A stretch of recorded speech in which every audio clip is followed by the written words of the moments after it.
కేరళ అలప్పుజ జిల్లాలోని చారుమూడుకు చెందిన సనోజ్ కి చిన్నప్పటి నుంచే చేపల వేట అంటే ఇష్టం. పెద్దవాడై పెళ్లైనా సరే ఆ వేటే అతనికి కాలక్షేపం. వర్షాకాలంలో మడుగులు వాగుల వద్దకు వెళ్లి చేపలు పట్టేవాడు. శనివారం కూడా సాయంత్రం పనులన్నీ ముగించుకుని ఇంటికి పక్కనే ఉన్న పొలం సమీపంలోని ఓ మడుగులో గాలం వేశాడు. ఎక్కువసేపు వేచి చూడకముందే గాలం కదిలింది. లాగేసరికి దాదాపు 900 గ్రాముల బరువున్న ముర్రెల చేప చిక్కింది. ఈ పూటకి ఇది చాలే అనుకుంటూ ఆనందంగా ఇంటికి వచ్చి భార్య చేతికి ఇచ్చాడు. ఆమె దానిని శుభ్రంగా కడిగి కత్తిపీటతో 2 ముక్కలు చేసింది.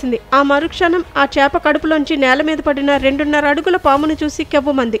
దాన్ని బయటకు తీసి జాగ్రత్తగా చూసేసరికి పాము చర్మం అప్పటికే కుళ్ళిపోతున్న స్థితిలో ఉంది. కానీ తల భాగం మాత్రం దాదాపు అలాగే ఉంది. తలపై ఉన్న ప్రత్యేకమైన చారలు చూసి అది నాగుపామేనని కుటుంబ సభ్యులు నిర్ధారించారు. అమ్మో, అది తిని ఉంటే ఏమయ్యేవారమో అని కాసేపు భయపడ్డారు. వెంటనే చేపతో పాటు ఆ పామును కూడా ఒక గొంత తీసి పాతిపెట్టారు. కాగా చేప కడుపులో నాగుపాము ముచ్చట ఊరంతా పాకిపోయింది. అయితే ముర్రెల చేపలు చిన్న చిన్న పాము పిల్లలను తింటాయని, కానీ ఈ సైజు పామును తినటం ఎన్నడూ చూడలేదని జాలర్లు చెబుతున్నారు.